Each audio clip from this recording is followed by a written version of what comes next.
Well, comparing to glass jars, certainly tins will bounce if you drop onto the floor.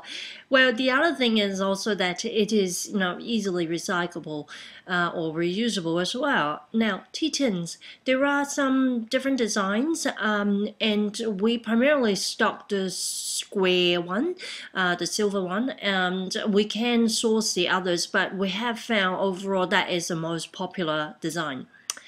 With the tea tins, we have got two main sizes that we stock regularly. One is the 50 grams,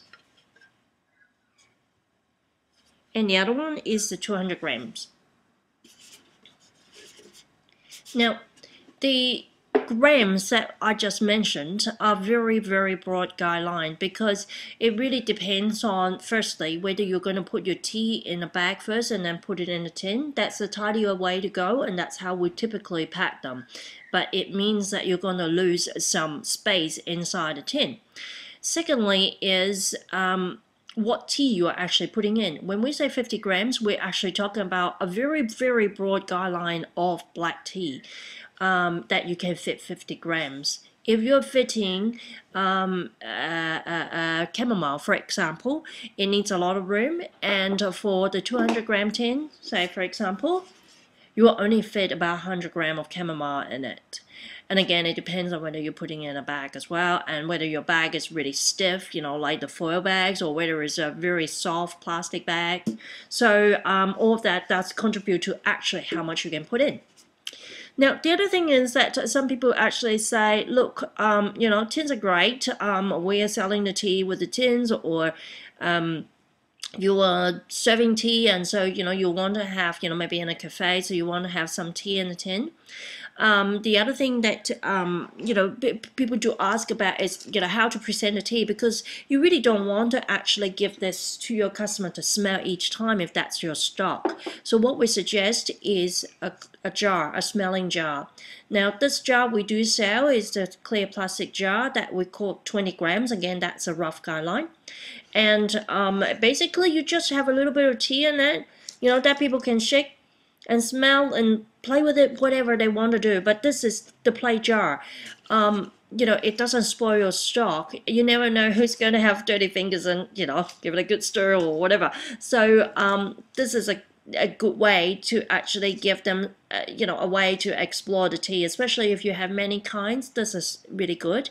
One of our customers actually have put together a little shelf with a lot of pigeonholes, little squares, and pop these in.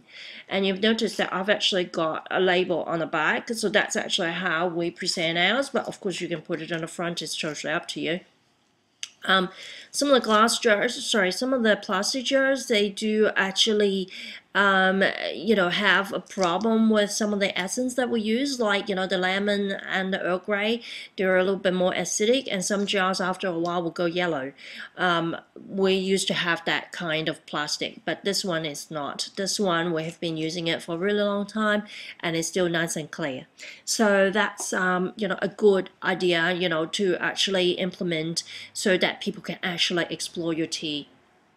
The other one that you might want to actually look at is the design of the lid. This 50 gram that we have got this design. We call it edgeless, but the manufacturers typically call it the plug-in lid. And let me show you what they mean.